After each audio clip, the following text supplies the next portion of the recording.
After being chosen by the crows, Lord Hanami did not immediately sort of, bless Akiko as his sort of anointed savior. He was skeptical of this selection.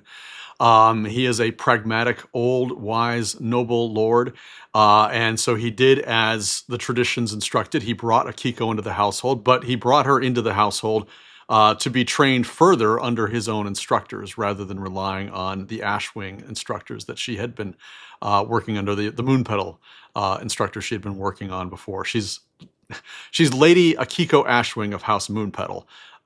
So some fairy names thrown in there. But she goes and trains with Lord Hanami, and you know, she struggles just as much as she did before. So she's 12. She's been chosen. She's the new champion. She's going to go out there and protect the Veil Marches. But she's not really necessarily a great warrior to begin with. And really, it's through perseverance and sort of discipline that she's able to sort of achieve the status that she achieves. And so rigor is kind of one of the defining traits of Akiko, which we'll get into a little bit later. But he brought her in and worked her up, and that's kind of one of the main aspects, I think, of Akiko, is that even upon being selected as this chosen champion, so the next part of her story is that she continued to have to toil, and for years she toiled as she grew up. And you can sort of decide what age you want her to be when you play her. I kind of see her as a youngish 20-something, in the vicinity of 22, 23, an equivalent age in terms of human terms. So she's going to have some experience under her belt because she'll have been doing these patrols and things. But it was a hard road, I think, is the key point to take away. One such experience that she had was one time she wandered beyond the boundary stones. There, I imagine there's these large stones carved with sort of Fey-style runes, and they exist as ward protectors between the different realms. And she, being a curious child who liked to wander off and explore, Akiko decided one day to see what was beyond the ward stones and quickly got lost in the mists. And maybe even that's where the crows and the spirits, these ancient spirits that chose her, first sensed some of the discipline, maybe courage or pragmatic nature that she has that would encourage them to pick this child over some of the other more honed champions. That to find her way back, she had to sort of tap into survival mechanisms that she'd been taught by her parents. She had to operate with discipline. She had to be smart and thoughtful in this sort of dangerous, wild realm that she had wandered into. And she found her way back. And in doing so, also learned that the spirits are not just protecting the Fey court where she grew up, but are really protecting both realms, that the wilds needed protection as well, that even though that was a place of danger, it was also a place where beings and forces and energies that could be tainted or destroyed by too much civilized or orderly impact would be undone. And so she began to appreciate the value of the wild because of her time there, that it wasn't just a dangerous space, but also a space that just as much needed protection as the civilized realms of the Veiled Marches. One of my favorite sort of backstories you can play with Akiko that doesn't necessarily tie into her being selected or anything, but again sort of shows her penchant for discipline and nurturing.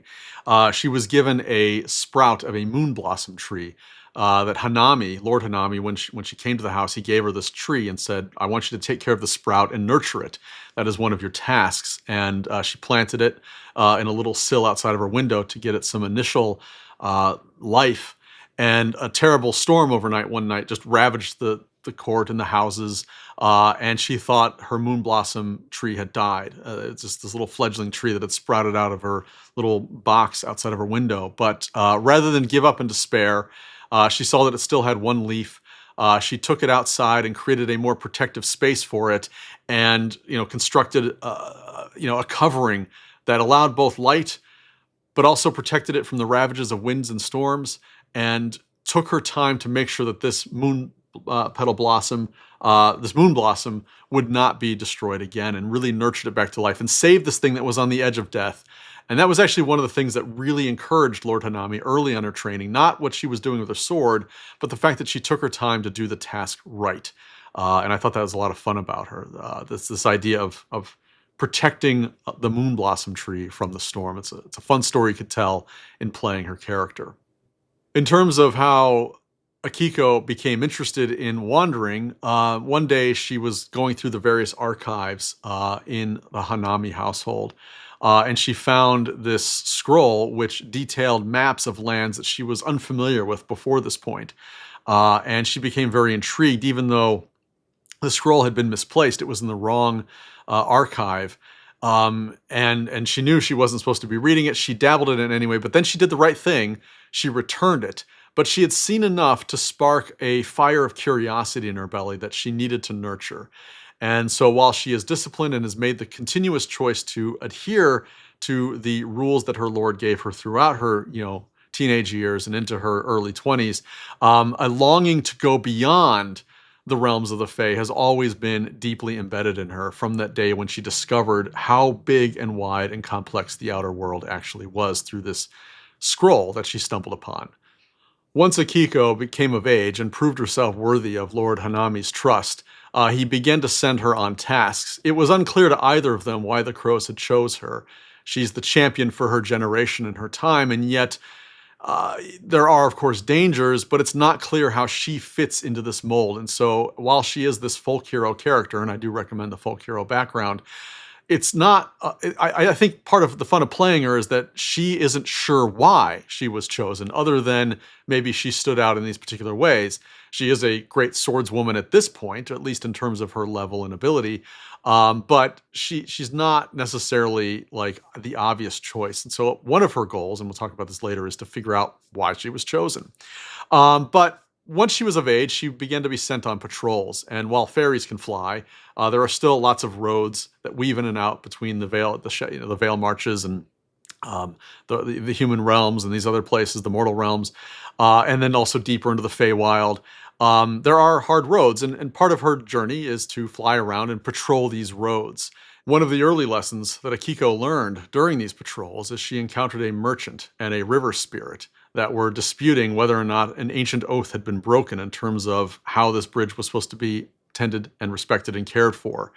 Akiko listened to the merchant. She listened to the spirit, the sort of river spirit. Both of them felt that the bridge had been treated improperly. The river spirit felt that the bridge had, intruded upon its territory, its rightful, water passage, that its time had come to come down, while the merchant, of course, believed that the bridge needed to be there so that goods could be shipped back and forth. It turns out that the bigger issue was one simply of neglect, that the bridge had not been properly maintained, and that both the river spirit and the merchant were correct in the sense that the bridge needed to be repaired, but the bridge also needed to stay. And that way they would honor the compact they had made with the spirits while also maintaining the road between them. And so one of the first lessons that Akiko learned in her early patrols was to listen to both sides when she came across a dispute, to not judge too quickly, but to really take into account that there may be a third gray area at work here.